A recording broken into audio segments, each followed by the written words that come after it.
नमस्कार विद्यार्थी मित्रांनो, मी निशिकांत पवार तुम्हा सगळ्यांचं विजन गव्हर्नमेंट जॉब या एज्युकेशनल प्लॅटफॉर्मवरती अगदी मनापासून स्वागत करतो।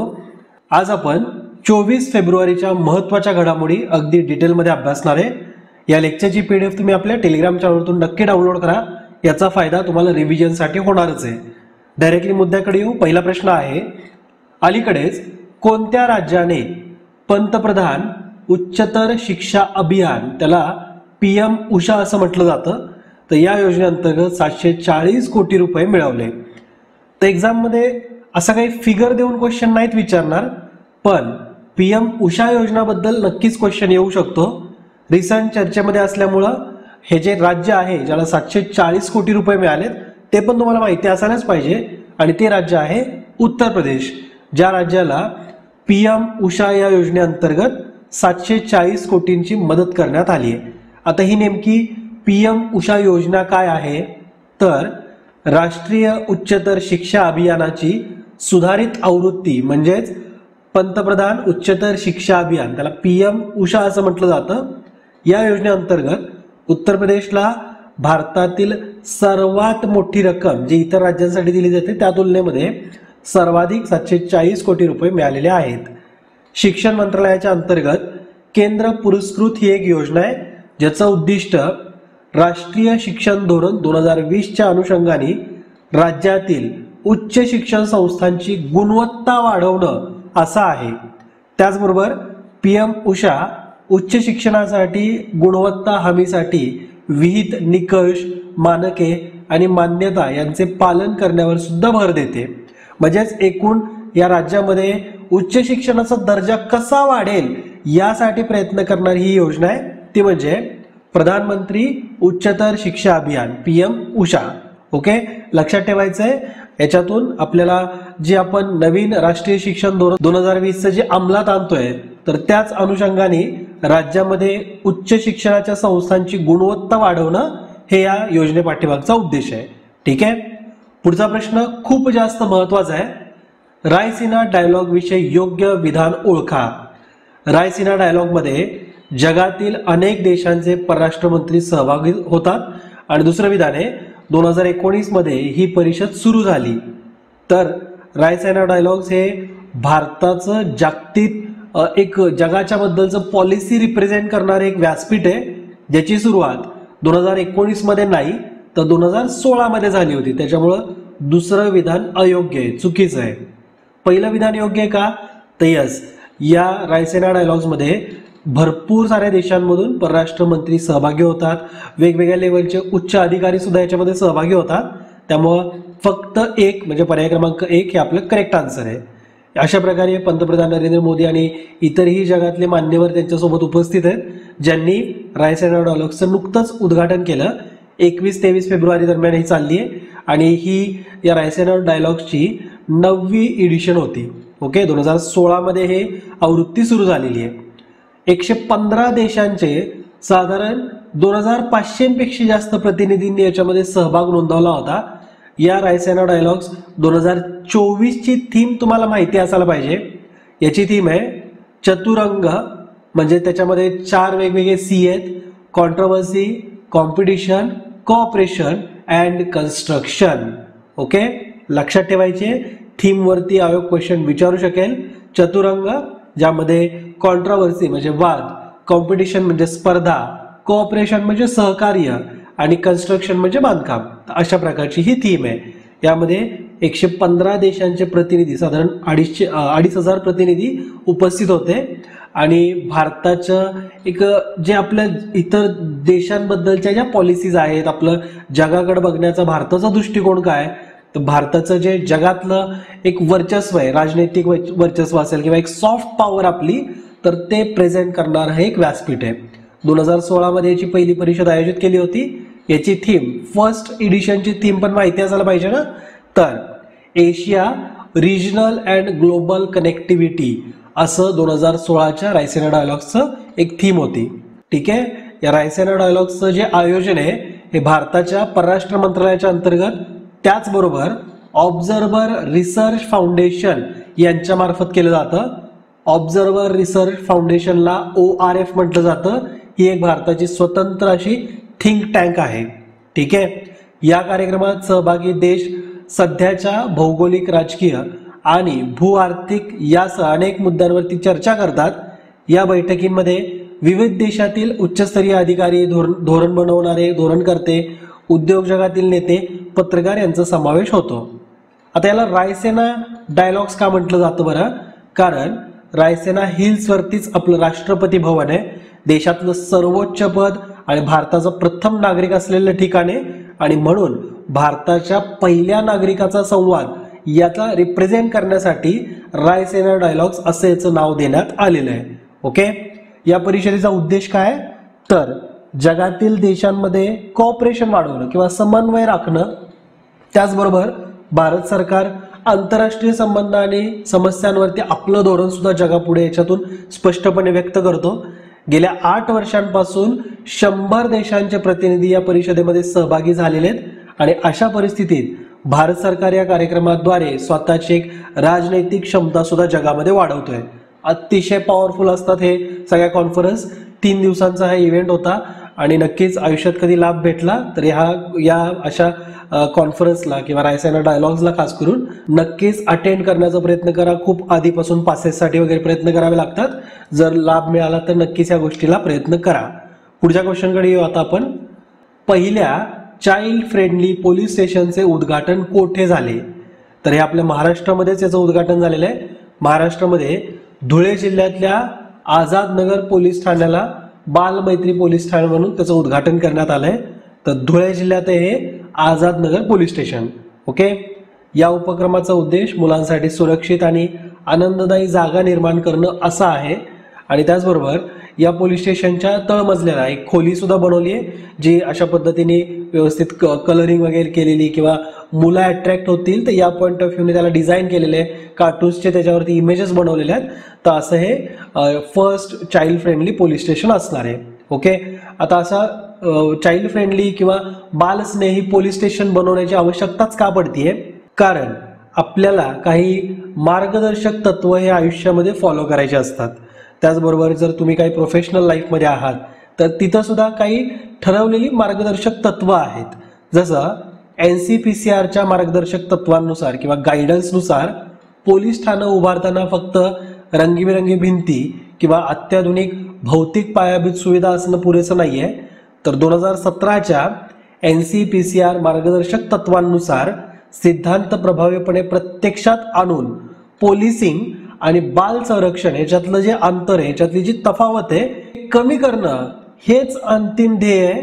तर अशा प्रकारचं 2017च्या NCPCRच्या मार्गदर्शक तत्वांमध्ये सांगितलंय, आणि त्यानुसारच हे अशा प्रकारे चाइल्ड फ्रेंडली पोलीस स्टेशन बनवण्यात आलंय. ओके. आता तुम्हाला प्रश्न पडेल ना की सर चाइल्ड फ्रेंडलीची खरंच गरज पडते का? आता याचं जर प्रॅक्टिकल एक्झाम्पल द्यायचं झालं ना तर बघा काय होतं ना, जनरली केसेसमध्ये एखाद्या समजा एखाद्या व्यक्तीवरती कंप्लेंट करायची आहे. समजा फॉर एक्झाम्पल एखादी महिला आहे आणि जिच्यावरती डोमेस्टिक व्हायलन्स झालाय म्हणून ती तक्रार नोंदवायला येते, पण सोबत तिचे 2 मुलं आहेत, लहान मुलं वगैरे. मग त्यावेळेस काय होतं, जर ते पोलीस स्टेशनचं वातावरण त्यांच्या डोळ्यापुढं तसं आलं तर त्यांची पोलिसांबद्दलची एक वेगळीच इमेज तयार होईल, आणि त्यांच्या ती मानसिक आरोग्यासाठी योग्य नाहीये. तर म्हणून त्यावेळेस सुद्धा त्या बालकांना पटकन अशा चाइल्ड फ्रेंडली भागामध्ये नेणं, त्या पोलीस स्टेशनच्या त्या जिथं कुठं अशी एखादी रूम बनवली तिथे नेणं हे गरजेचं आहे. त्याचबरोबर आता हा एक अँगल झाला की ते कुणातरी सोबत आलेले आहेत, पण असं सुद्धा बऱ्याचशा वेळेस होतं की लहान लहान मुलं हे काहीतरी गुन्ह्यांच्या कारणाने पोलीस स्टेशनमध्ये येतात, म्हणजे त्यांच्याकडून अनावधानाने म्हणा किंवा कुणीतरी त्यांच्याकडून काही गुन्हा करून घेतलाय. तर अशा केसेसमध्ये ते लहानच आहेत ह्याची डेफिनेशन आपल्याला कायद्यामध्ये दिली आहे. जर तुम्ही ज्युव्हेनियल जस्टिस ऍक्ट 2015 जर बघितला, मी इथं थोडक्यात तो मेन्शन सुद्धा केलाय, काळजी आणि संरक्षणाची आवश्यकता असलेल्या मुलांच्या गरजा लक्षात घेऊन, हे लक्षात ठेवणं महत्वाचं आहे की इथं जे मुलं आहेत तर ते जे किशोरवयीन आहेत म्हणजे ज्युव्हेनियल्स जे आहेत तर त्याची व्याख्या अगदी दिलेली आहे. 2015च्या बाल न्याय कायदा कलमाच्या 2च्या 12व्या पोट कलमामध्ये जे कोणी 18 वर्षांपेक्षा कमी असणारे त्याला आपण ज्युव्हेनियल असं म्हणतो किंवा त्याला बाल अशी संज्ञा दिलेली आहे. म्हणजे जे कोणी मुलं कुठल्याही गुन्ह्याच्या अंतर्गत जरी आली तरी आपण त्यांना एक मुलगा, लहान मूल किंवा एक ज्युवेनाईल म्हणूनच कन्सिडर केलं पाहिजे, ज्याचं वय 18 पेक्षा कमी आहे असं. आणि त्या केसमध्ये पोलिसिंग आणि बाल सुधारणा, बाल संरक्षण याच्यातलं अंतर आपल्याला कमी करायचं आहे. एक वाईट निगेटिव्ह इमेज जाऊ द्यायची नाही, तर म्हणून सुद्धा अशा ऍक्टिव्हिटीज करणं गरजेचं आहे. तर एक चांगलं इनिशिएटिव्ह आहे. महाराष्ट्रामधून अशी प्रकारचे एक इनिशिएटिव्ह राबवलं जाते, त्यामुळे आपल्याला एक्झाम पॉईंट ऑफ व्ह्यू तर लक्षातच ठेवायचं आहे. आणि एकूणच सगळा संदर्भ चाइल्ड फ्रेंडली पोलीस स्टेशन का असावं, हे आपल्याला कशात तत्व दिलेलं आहे, हे मी सगळं तुम्हाला या प्रश्नातून सांगितलंय. ओके, पुढचा क्वेश्चन बघूयात. नुकतेच प्रसिद्ध खजुराहो नृत्य महोत्सवाला किती वर्ष पूर्ण झाली? तर खजुराहो इथं जो आयोजित होणारा दरवर्षी एक नृत्य महोत्सव असतो, त्याला यावर्षी 50 वर्ष पूर्ण झालेत मित्रांनो. Exam point of view very very very important म्हणून लक्षात ठेवायचं आहे. कारण 50 वर्ष पूर्ण करणारे, 100 वर्ष पूर्ण करणारे जे इन्सिडेंट्स असतात ते खास त्या वर्षात महत्त्वाचे ठरतात. तर म्हणून ज्यावेळेस तुम्ही आता ज्या नोट्स बनवताय त्याच्यामध्ये एक हायलाइटेड पॉईंट म्हणून लिहून ठेवायचा की कोणत्या कोणत्या इव्हेंट्सला किती किती वर्ष पूर्ण होत आहेत. म्हणजे तुमची जर एखादी नोटबुक आहे 300-400 पानांची, करंट अफेअरला तर मोठी नोटबुक पाहिजे, ब्लँक पेजेसची असायला पाहिजे. तर सुरुवातीला तुम्ही लिहा की इंडेक्स, तुमच्या इंडेक्समध्ये असलं पाहिजे की 50 वर्ष स्लॅश 100 वर्ष स्लॅश 200 वर्ष किंवा त्याच्या आधी 150 वर्ष स्लॅश 200 वर्ष पूर्ण करणाऱ्या घटना डॅश करायचं. आणि त्याच्या पुढे मग ज्या ज्या घटना तुम्हाला आता वर्षभरामध्ये जाणवतील त्या त्या तिथं मेन्शन करत जायचं. ओके, जसं मग सविनय कायदेभंगाची चळवळी किंवा छोडो भारत आंदोलन, ह्यांना बरेचसे असे वर्ष होत आलेले आहेत. तर त्यामुळे त्या तुम्हाला मुद्द्यांवरती एक्झाममध्ये क्वेश्चन येईल, तर म्हणून तसं तुम्ही लिहून ठेवायचं. ओके, हे मी तुम्हाला काही दिवसांमध्ये ना अगदी डिटेलमध्ये नोट्स वगैरे कसं बनवायचं आहे त्या सेशनमध्ये आपण ज्यावेळेस येईल त्यावेळेस मी तुम्हाला डिटेलमध्ये सांगेल. ओके, सध्या बघा इथं 20 फेब्रुवारी 2024 रोजी मध्य प्रदेशचे जे मुख्यमंत्री आहेत डॉक्टर मोहन यादव यांनी 1975 मध्ये सुरू केलेला भारताच्या प्रसिद्ध आठवडाभर चालणारा सांस्कृतिक कार्निवल याला 50 वर्ष पूर्ण झाल्यानिमित्त ऐतिहासिक खजुराहो नृत्य महोत्सवाच्या सुवर्ण महोत्सवी आवृत्तीचं उद्घाटन केलंय. या नृत्य महोत्सवामध्ये कथक, ओडिसा किंवा ओडिसी, मणिपुरी, भरतनाट्यम, कचिपुडी, मोहिनीअट्टम अशा वेगवेगळ्या भारतीय शास्त्रीय नृत्य प्रकारांचा सहभाग होतो या महोत्सवादरम्यान, ज्यामध्ये नृत्य, कलावंत, संस्कृती, वारशांचा प्रसार, प्रोत्साहन देणं, तर असं हे पूर्ण आठवडाभर चालणारा कार्यक्रम आहे. ओके, या कार्यक्रमाला यावर्षी तर एक गिनीज वर्ल्ड रेकॉर्ड सुद्धा मिळालाय. सर्वात मोठं कथ्थक नृत्य पथक म्हणून गिनीज वर्ल्ड रेकॉर्डमध्ये याची नोंद झालेली आहे. तर ती कशी, तर शोभना नारायण आणि स्पॅनिश नृत्यांगना ॲटोनिया यांच्या नेतृत्वाखाली एकत्रित 1484 कथक कलाकारांनी कथक नृत्याचा एकत्रितपणे नृत्य सादर करून नवा गिनीज वर्ल्ड रेकॉर्ड प्रस्थापित केलेला आहे. किती एकत्र कथक कलाकार होते, तर 1484. ओके, तर वर्ल्ड रेकॉर्ड सुद्धा घडलाय, त्यामुळे लक्षात ठेवायचं आहे. आणि 50 वर्ष सुद्धा या अशा कार्यक्रमाला पूर्ण होत आहेत, त्यामुळे हे एक ऐतिहासिक इव्हेंट बनलाय. आता एक खजुराहो नेमका काय प्रकार आहे, तर तुम्ही बऱ्याचशा आपल्या शाळेय पुस्तकांमध्ये ना या मंदिराच्या इमेजेस बघितल्या असतील, जगला असेल तुम्ही तुमचं बालपण याच्यामध्ये. तर खजुराहो मंदिर ही साधारण 885 ते इसवी सन 1000च्या दरम्यान बांधलेली आहेत. हे कोणत्या घराण्यांनी मंदिरं बांधली लक्षात ठेवायचं आहे. आपल्याला एन्शियंट हिस्ट्रीच्या अंतर्गत क्वेश्चन एक्झाममध्ये येऊन गेलेले आहेत. तर चंदेल घराण्याने ही मंदिरं बांधलीत. खजुराहो प्रकारची मंदिरं ही जरी एकत्रित बांधली असली तरी सुद्धा हिंदू आणि जैन या दोन धर्मांना रिप्रेझेंट करणारी ही मंदिरं आहेत. जैन मंदिरं खजुराहो स्मारकाच्या पूर्व आग्नेय भागात आहेत आणि इतर भागामध्ये जे आहेत तर ती हिंदू मंदिरं आहेत. ओके, आणि तुम्हाला तर माहितीच असेल की युनेस्कोद्वारे खजुराहो मंदिरांना हे वर्ल्ड हेरिटेज साईट म्हणून डिक्लेअर करण्यात आले. 1986 मध्ये त्यांना वर्ल्ड हेरिटेज साईटचा दर्जा मिळालाय. आता थोडक्यात भारतामध्ये जी जागतिक वारसा स्थळ आहेत ना, हे मी तुम्हाला थोडक्यात रिवाइज करून देतोय. याच्याबद्दल ऑलरेडी विजन गव्हर्नमेंट जॉबवरती खूप सारे लेक्चर्स आहेत, ते तुम्ही नक्की बघा. मी जो अगदी महत्वाचा डेटा आहे तो तुम्हाला इथं सांगतोय. तो म्हणजे भारतामध्ये एकूण सध्या 42 जागतिक वारसा स्थळ आहेत, वर्ल्ड हेरिटेज साईट आहेत. त्यात 34 जे आहेत हे सांस्कृतिक प्रकारामध्ये येतात, कल्चरल साईट्समध्ये येतात. 7 नैसर्गिक आहेत, नैसर्गिक म्हणजेच नॅचरल साईट, आणि एक जी वारसा स्थळ जे आहे तर ते मिश्र श्रेणीमध्ये येतं किंवा त्याला मिक्स्ड कॅटेगरी म्हणा. आता सांस्कृतिक म्हणजे काय की समजा गड किल्ले असतील किंवा मंदिरं, हे सगळे सांस्कृतिक धरोहरच्या अंतर्गत येतात. त्यामध्ये सगळ्यात पहिल्यांदा कोणत्या सांस्कृतिक वारसा स्थळाला 1983 मध्ये समाविष्ट करण्यात आलं होतं, असा जर क्वेश्चन आला तर जर 4 पर्याय असतील किंवा 4 विधान आहेत, ताजमहाल म्हणजे अबकड दिले, ताजमहाल, वेरूळ लेण्या, अजंठा लेण्या, आग्रा किल्ला, तर ही 4ही ठिकाणं एकाच वर्षी 1983 रोजी सांस्कृतिक वारसा स्थळाच्या अंतर्गत वर्ल्ड हेरिटेज साईटचा दर्जा मिळवणारी ठिकाणं आहेत. ओके, कोणती कोणती? ताजमहाल, वेरूळच्या लेण्या, अजंठाच्या लेण्या आणि आग्र्याचा किल्ला. ओके, आणि जर त्याच दरम्यान किंवा सगळ्यात पहिल्यांदा कोणत्या ठिकाणांना नैसर्गिक विभागाच्या अंतर्गत जागतिक वारसा स्थळाचा दर्जा मिळालाय, तर पहिलं ठिकाण ते म्हणजे काझीरंगा नॅशनल पार्क, जे की आसाममध्ये 1985 मध्ये त्याला नैसर्गिक जागतिक वारसा स्थळाचा दर्जा मिळालाय. त्याच वर्षी राजस्थानमधल्या देवलाग देव याला सुद्धा त्याच वर्षी नैसर्गिकच्या अंतर्गत जागतिक वारसा स्थळाचा दर्जा मिळालाय. आणि आसाममध्येच मानस वाईल्ड लाईफ सँच्युरीला सुद्धा 1985 मध्येच नैसर्गिक विभागाच्या अंतर्गत जागतिक वारसा स्थळाचा दर्जा युनेस्को कडून मिळालाय. ओके, आता मी तुम्हाला सिंपल क्वेश्चन विचारतोय की भारतात एकमात्र जे मिक्स्ड कॅटेगरीमध्ये येणारं वर्ल्ड हेरिटेज साईट आहे तर ते कुठं आहे, त्याचं नाव काय किंवा कोणत्या राज्यामध्ये ते आहे. ओके, तुम्हाला याच्यामध्ये हिंट पाहिजे का? तर ठीक आहे, आता मी हिंट देतोय की भारतातल्या वन ऑफ द स्मॉलेस्ट स्टेटमध्ये ते आहे. ठीक आहे, किंवा असं पण एक हिंट असेल की ते भारतातल्या सर्वात कमी लोकसंख्या असलेल्या राज्यामध्ये आहे. ओके, चांगली हिंट दिली आहे ना, तर तुम्ही आता ते कमेंट करून बघा. पुढचा प्रश्न बघू. गुप्तेश्वर जंगल हे ओडिशातील कितवे जैवविविधता स्थळ बनले? तर जैवविविधता स्थळ वेगळं आहे आणि जागतिक वारसा स्थळ वेगळं आहे. थोडं कन्फ्युजन करून घेऊ नका, दोन्ही मुद्दे वेगवेगळे आहेत. जैवविविधता स्थळांना आपल्या भारताच्याच कायद्याअंतर्गत आपण जैवविविधता स्थळांचा दर्जा देतो, त्याच्यासाठी इंटरनॅशनल ऑर्गनायझेशन सुद्धा आहेत. पण गुप्तेश्वर जंगल हे ओडिशातलं कितवं जैवविविधता स्थळ बनले असं आपल्याला इथं विचारलेलं आहे, तर ते आहे ओडिशामधलं 4थं.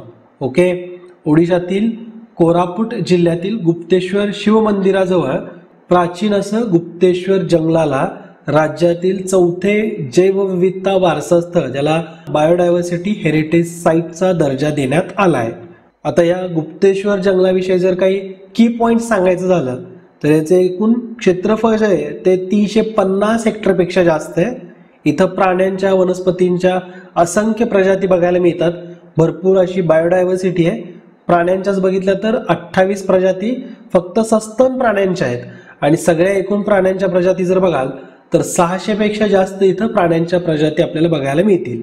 जंगलामध्ये चुनखडकीच्या लेण्यांमध्ये वटवाघळाच्या सुद्धा 8 वेगवेगळ्या प्रजाती आढळत आहेत. त्यापैकी 2 प्रजाती तर आता धोक्याच्या कॅटेगरीमध्ये सुद्धा गेल्यात. कुठाच्या? वटवाघळांच्या. ओके, आता हे सगळं जैवविविधतेबद्दल आपण बोलतोय किंवा जैवविविधता वारसा स्थळाविषयी बोलतोय, पण नेमके बायोडायव्हर्सिटी हेरिटेज साईट नेमक्या काय असतात? तर BHS म्हणजेच बायोडायव्हर्सिटी हेरिटेज साईट्स, तर ही एक परिसंस्था आहे ज्यामध्ये स्थलीय किनारपट्टी, अंतर्देशीय पाण्यातील अद्वितीय असुरक्षित अशा परिसंस्था, त्याचबरोबर समृद्ध जैवविविधता असलेल्या वन्य प्रजाती, त्याचबरोबर त्यामध्ये पाळीव प्रजातींचा सुद्धा समावेश होतो. दुर्मिळ असे जे काही प्राणी असतील, प्रजाती असतील, तर या सगळ्यांचा समावेश हा जैवविविधता वारसा स्थळांमध्ये होतो. ओके, कायद्यानुसार जर मी तुम्हाला थोडक्यात डेफिनेशन सांगायची झाली तर जैवविविधता अधिनियम 2002च्या कलम 37 मधल्या पोटकलम 1 नुसार अशी तरतूद आहे की राज्य सरकार स्थानिक स्वराज्य संस्थांशी सल्लामसलत करून या कायद्याअंतर्गत जैविक विविधतेचे महत्त्व असलेली क्षेत्र वेळोवेळी राजपत्रामध्ये अधिसूचित करू शकते आणि त्याच्या संवर्धनाबद्दल निर्णय घेईल. तर हा जो काही अधिकार आहे हा डायरेक्टली राज्यांना मिळतोय जैवविविधता अधिनियम 2002च्या कलम 37 नुसार. ठीक आहे, तर हा मुद्दा आपल्या एक्झाम पॉइंट ऑफ व्ह्यू महत्वाचा आहे म्हणून तुम्ही लक्षात ठेवाच. त्याचबरोबर भारतातले जर आपण पहिले असे बायोडायव्हर्सिटी हेरिटेज साईट जर बघितले तर कर्नाटकमधील बेंगलोरमध्ये नल्लूर चिंचेज तर हे जे उद्यान आहे तर हे भारतातलं पहिलं जैवविविधता वारसा स्थळ होतं. 2007 मध्ये जैवविविधता वारसा स्थळ म्हणून त्याला घोषित करण्यात आलंय. कोणतं ठिकाण? कर्नाटकमध्ये बेंगलोरमध्ये असलेलं नल्लूर चिंचेचे, ओके, नल्लूर चिंचेचे उद्यान असं लक्षात ठेवायचंय. आणि ज्याला 2007 मध्ये बायोडायव्हर्सिटी हेरिटेज साईटचा दर्जा देण्यात आला आहे. ठीक आहे. राष्ट्रीय जैवविविधता प्राधिकरणाच्या माहितीनुसार 2024 पर्यंत, फेब्रुवारी 2024 पर्यंत भारतात एकूण 45 वेगवेगळ्या जैवविविधता वारसा स्थळांची यादी आहे. ओके, तर भारतात एकूण सध्या किती जैवविविधता वारसा स्थळ आहेत तर ते एकूण 45. ओके, त्यातले काही महत्वाचे किंवा जे रिसेंटली लिस्ट झालेत ना मी ते तुम्हाला सांगतोय. जसं की गुप्तेश्वर वन जे की ओडिशामध्ये आहे, ज्याला नुकतंच फेब्रुवारी 2024 मध्येच बायोडायव्हर्सिटी हेरिटेज साईटचा दर्जा मिळाला आहे. 2023 मध्ये एकूण 4 वेगवेगळ्या ठिकाणांना असा BHSचा दर्जा मिळाला होता. त्यामध्ये हळदीचार द्वीप जे की पश्चिम बंगालमध्ये येतं, पश्चिम बंगालमध्येच अजून बिरमपूर आणि बनुरान जलपाई, त्यानंतर सिक्कीम मधलं एक ठिकाण ते म्हणजे तुंगक्योंग धो. ओके, तुंगक्योंग धो हे सिक्कीम मधलं ठिकाण आहे. आणि ओडिशामधलं गंधमर्दन हिल तर याला सुद्धा बायोडायव्हर्सिटी हेरिटेज साईटचा दर्जा मिळालेला आहे. इथं या इमेजच्या माध्यमातून भारतातली इतरही काही ठिकाणं दाखवलेली आहेत. हिमाचल प्रदेशमधली काही ठिकाणं आहेत. हे पण तुम्ही ज्यावेळेस याची PDF डाउनलोड कराल लेक्चरची त्यानंतर तुम्ही हे थोडं झूम करून वाचू शकता. ओके, पुढचा क्वेश्चन बघूयात. आंतरराष्ट्रीय मातृभाषा दिन साजरा करण्याची कल्पना कोणत्या राष्ट्राची होती? इंटरेस्टिंग क्वेश्चन आहे ना. जसं की आपण योगा डे बद्दल बघतो की आंतरराष्ट्रीय योगा दिनाची जी संकल्पना आहे ही आपल्या भारताने मांडली आहे. आपण प्राऊडली म्हणतो की हा आपण युनायटेड नेशन्समध्ये ते विधेयक मांडलं आणि ते पारितच करून घेतलंय. तर त्यानुसार आपण प्राऊडली म्हणतो की आपण भारताने योगा दिन हा जगाला दिलाय. तसाच आंतरराष्ट्रीय मातृभाषा दिन कोणत्या देशाची संकल्पना आहे तर तो देश म्हणजे बांगलादेश. पर्याय क्रमांक 2. एक्झाममध्ये असे क्वेश्चन विचारण्याचा ट्रेंड असतो. जनरली आंतरराष्ट्रीय मातृभाषा दिन कोणत्या दिवशी साजरा केला जाईल असं न विचारता थोडे वेगळ्या पद्धतीने फिरवून क्वेश्चन विचारले जातात. तर 21 फेब्रुवारीला असतो mother language day, international mother language day, जी बांगलादेश या देशाची संकल्पना आहे. या वर्षीची याची थीम आहे multilanguage education, a pillar of learning and intergenerational learning. Okay, तर याची थीम लक्षात ठेवायची, multilanguage education, a pillar of learning and intergenerational learning. ठीक आहे. तर या लेक्चरच्या माध्यमातून आपण खूप क्वालिटी असे क्वेश्चन्स बघितलेले आहेत. तुम्ही सुद्धा थोडं या लेक्चर्सला ना इतरांसोबत सुद्धा शेअर करा आणि थोडं कम्पेअर पण करा की जिथं कुठं लाईव्ह लेक्चर तुम्ही बघताय 1.5 2 तास घालवताय उगाच टाइमपास होतोय का, किंवा आपण जे घेतोय ते किती डीपमध्ये घेतोय की वरवरतीच घेतोय हे थोडं तुम्ही स्वतः अनालाइज करा. म्हणजे तुम्हाला खरा अभ्यासाची गोडी लागणार आहे. त्याचबरोबर अभ्यासाचं महत्त्व सुद्धा तुम्हाला समजत राहील. तर म्हणून हे लेक्चर सगळं बघितल्यानंतर थोडं कम्पेअर पण करा, इतर ठिकाणी पण लेक्चर बघा, तुम्हाला सुद्धा एक अनुभव येईल आणि आपण थोडंसं काहीतरी एक्स्ट्रा ऑर्डिनरी आहोत हे फील झाल्यानंतर अभ्यास करण्याची मजाच वेगळी असते. ओके, तर एवढंच बोलतो मी, जास्त तुमचा वेळ नाही घेत. भेटूत नेक्स्ट लेक्चरमध्ये. जय हिंद, जय महाराष्ट्र. धन्यवाद.